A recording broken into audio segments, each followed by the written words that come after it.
Cara, o Ayano Koji tá sempre correndo perigo. Acho que a maioria de nós já sabe dos desafios que ele passa todo santo dia. Porque sempre tem alguém querendo expulsar ele do colégio, cara. E outra mente brilhante entrou nessa jogada aí, cara. Uma nova estudante da Sala Branca convocada para a escola justamente para tirar o Ayano Koji de lá, fazer ele ser expulso de lá e voltar para a Sala Branca. Vamos entender como tudo isso aconteceu e também conhecer essa nova cara que tá por dentro da escola, que eu vou te falar, sinistraça essa garota aí, hein? Vamos nessa.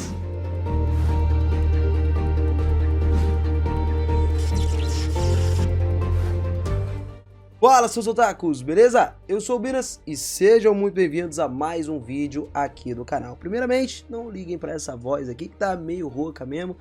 Acontece, né? Faz parte. Vou em eventos e acontece. Fica assim. Mas a história começa 2 meses antes do início do novo ano letivo dentro de uma sala de conferências de uma determinada instalação localizada em Tóquio. Tsukishiro, que estava lá explicando alguns detalhes para essa nova aluna que estudava em Tóquio Metropolitan Advanced Tutoring High School para uma pessoa de 15 anos, basicamente, que era da Sala Branca. Tsukihiro explicava que o trabalho dela era expulsar o Kiyotaka Ayano Koji da escola antes do final de abril e trazer ele de volta para a Sala Branca. Ele também adverte que essa pessoa aí não podia ser muito óbvia, né? Não ia dar na cara em todas as suas ações, porque simplesmente o movimento secreto dela tinha que continuar sendo secreto. E se isso fosse ouvido dos superiores, poderia prejudicar a reputação do pai do Kiyotaka, o senhor Ayano Koji, né? Só que essa garota não ficou muito satisfeita com o trabalho que foi dado, né? Então, por causa disso, Tsukihiro pegou e explicou mais ainda o que era para acontecer. Ele compartilhou todos os seus pontos de vista, que era humilhante em relação às outras pessoas da Sala Branca, já que o Kiyotaka tinha forçado a pausa de todas as operações porque indefinidamente ele acabou fugindo de lá, e isso fez com que a Sala Branca parasse de funcionar por um tempo. Mas ainda assim o cara ainda era o mais notável dentre todos os habitantes da Sala Branca. A intenção do Tsukishiro era literalmente explicar isso e alimentar a competitividade dessa garota da Sala Branca, porque ele sabia que todos ali dentro já tinham vivido literalmente tendo que superar o Ayano Koji. Eles não superavam a si mesmos, né? Eles queriam se mostrar o melhor devido a eles serem comparados diretamente com o cara mais brabo da Sala Branca. E ele disse que para superar o Kiyotaka, ela simplesmente tinha que ter esse comprometimento e tal. Então preparou os meios necessários para que o plano fosse bem sucedido, apesar de qualquer coisa. A garota então se virou friamente para sair depois do término dessa explicação e também foi capaz de dar um arrepiozinho, aquele frio na espinha do Tsukishiro, cara, porque a gente sabe como é que as pessoas da Sala Branca são. Fica frio ali. Como a gente tá falando dessa garota como uma incógnita até agora, eu vou dizer o nome dela, cara. É a Ichika. Você não deve conhecer porque ela ainda não apareceu no anime, mas depois que ela saiu com o Tsukishiro, mais uma vez, o Tsukishiro olhou lá a imagem do Kiyotaka através de uma tela, né? E ele disse que o Kiyotaka era realmente um verdadeiro monstro. E, mano, o cara simplesmente era fora de cogitação, fora de palavras casualmente. As habilidades do Kiyotaka eram muito superiores em comparação com todos os seus pares, o que inclui todas as habilidades acadêmicas e físicas dele. Se ele lutasse contra um lutador adulto profissional, ele conseguiria bater de frente. E tinha uma grande chance até dele conseguir ganhar da Ichika nisso daí. O Tsukishiro tinha outra coisa que alimentava o pensamento dele, que era o que aconteceria em uma batalha entre humanos artificialmente nutridos da Sala Branca e gênios nascidos por natureza. Era uma dúvida constante.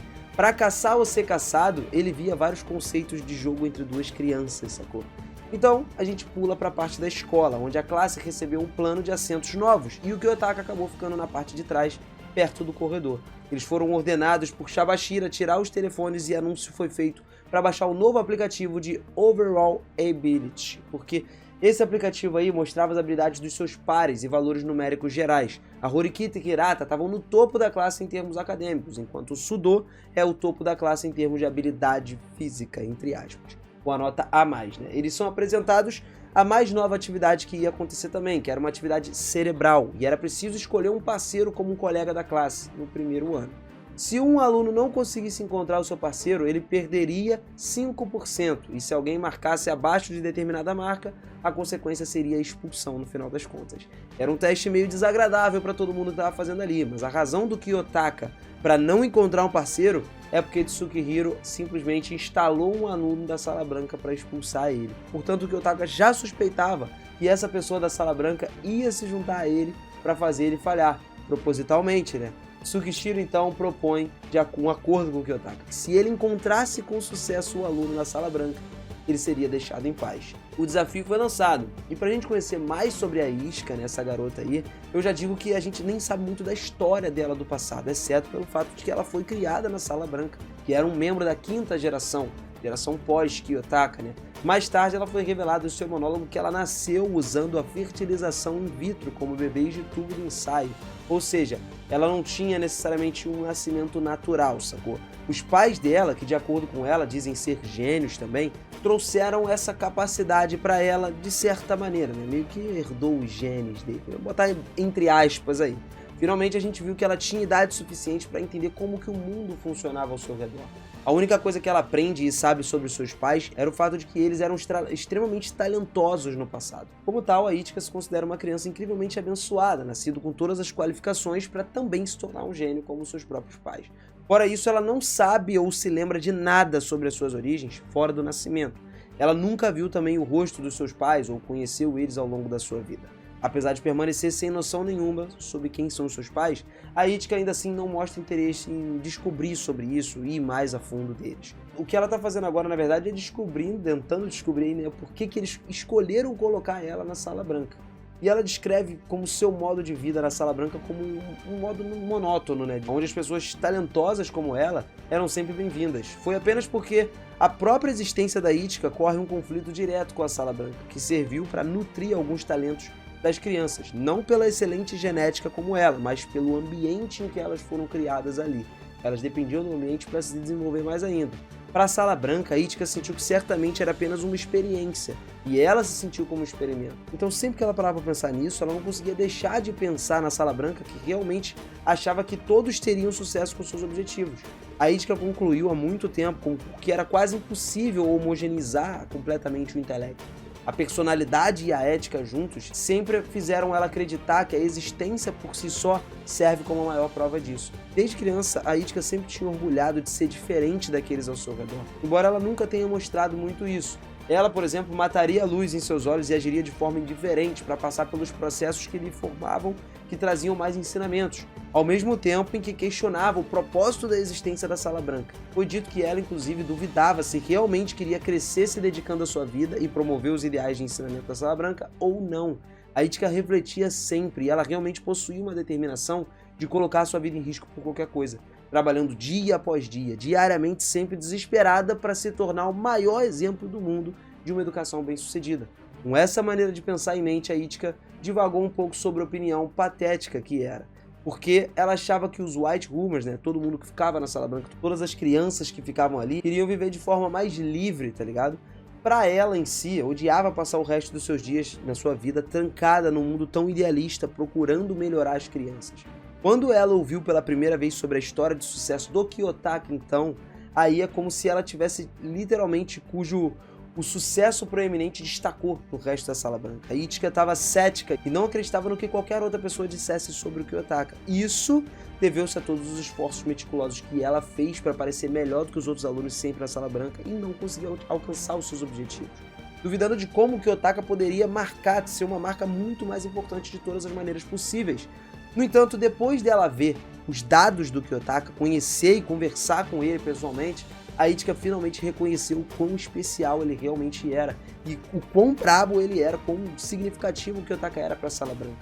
No entanto, ela pediu desculpas ao Kiyotaka na sua mente, embora ela realmente queira ficar do lado dele, ela entendeu que não é assim que o destino deles dois iria acontecer, iria ser predestinado. Sua razão para isso, de não apoiar o Kiyotaka, foi que aquele que ela conheceu ao longo do período do tempo na Sala Branca, em comparação com a Itka, só recentemente conheceu e conversou depois de se matricular numa outra escola que não era a parte da Sala Branca. Entendendo tanto sobre os sentimentos do Kiyotaka, por exemplo, a Itka percebeu que ela estava sendo muito mais compassiva do que ela pensava inicialmente.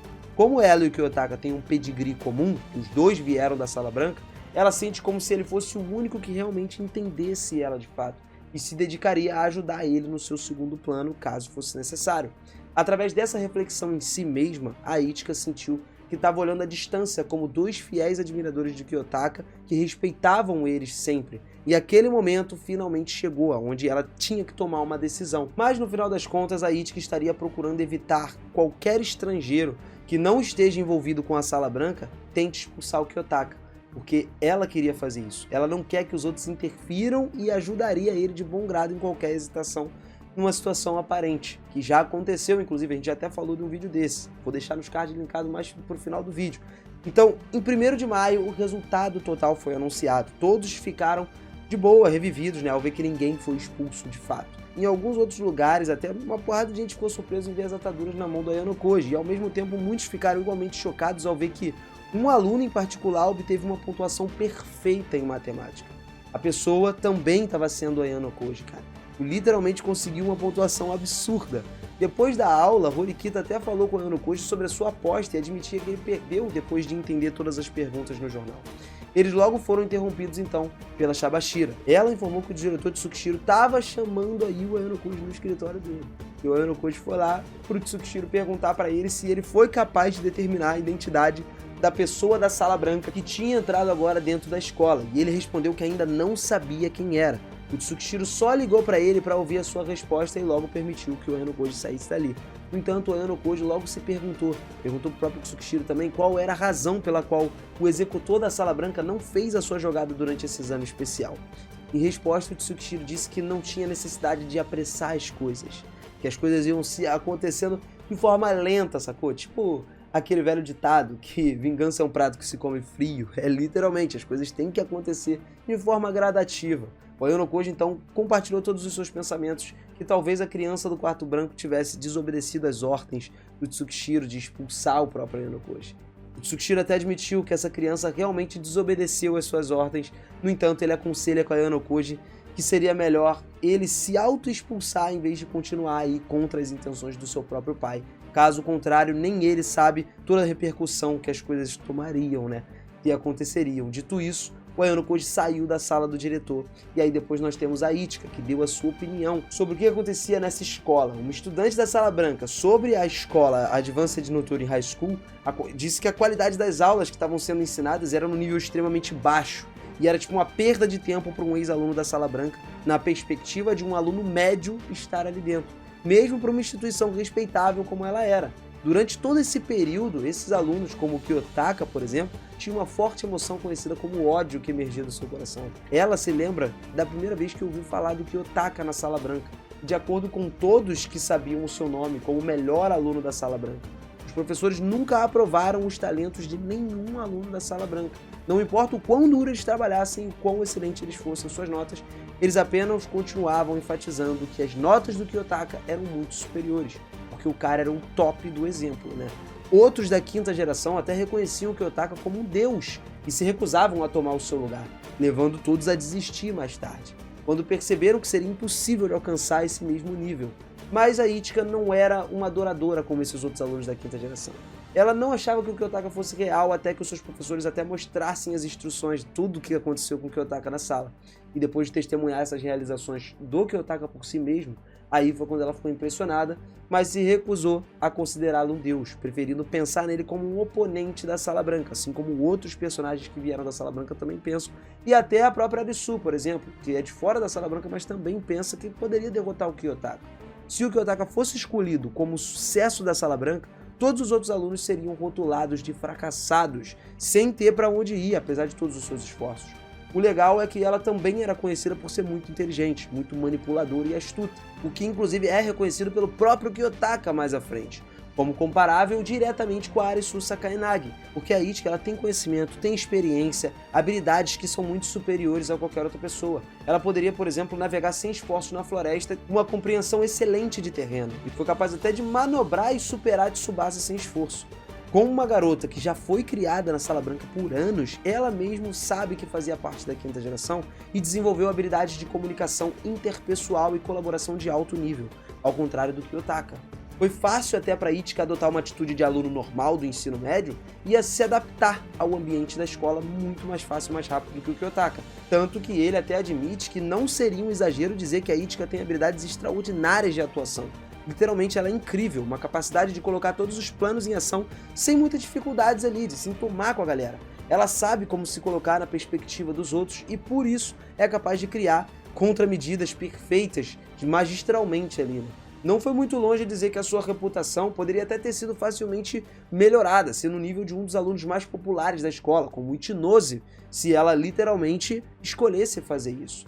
Por isso ela não perdia tempo, mas agora a gente já sabe, já conhece pelo menos quem é essa aluna que tá entrando no jogo aí e acabou virando pro lado do Kiyotaka, né? Mas agora me conta você, curtiu essa garota aí? Sinistra, né? A galera que vem da Sala Branca basicamente se supera cada vez mais. Lógico que ninguém supera o Kiyotaka, mas ainda assim ela é muito absurda, muito braba de qualquer forma. E apesar de tudo que aconteceu, o bom é que no final das contas ela preferiu proteger o Ayano Koji de ser expulso das outras pessoas do que simplesmente acabar com ele a todo custo, né? A gente já até viu isso no último vídeo aqui de Classe 1, quando eu comentei com vocês, e eu vou deixar linkado nos cards aí, e ela até defendeu o Ayano Koji contra a Kushida, cara. Agora, eu digo pra você não perder mais, você tem que se inscrever aqui no canal e mandar bala nesse sininho aí, cara. Se inscreve, aperta no botãozinho vermelho, apertou o sininho, então aperta aqui do lado, apertou o sininho, pra você ter mais conhecimento de mais histórias aqui, cara. Vai ter muita coisa de Yokozo, ou o famoso Classroom of the Elite, que a gente tem que trazer aqui, tem muita coisa acontecendo. E, cara, pode deixar sugestões à vontade pra mim nos comentários, que eu sou doido pra ver as sugestões de você e trazer mais vídeos. Quem sabe a sua sugestão não se torna um vídeo aqui no canal. Isso já aconteceu várias e várias vezes aqui. Quem me conhece, quem me acompanha há um tempo já sabe como é que é. Então capricha nas sugestões, capricha nos comentários, naquele likezão e não esquece de estar aqui para acompanhar com a inscrição também, hein, cara. Tamo junto sempre, galera. Obrigado. Beijo no coração de vocês e até a próxima. Valeu!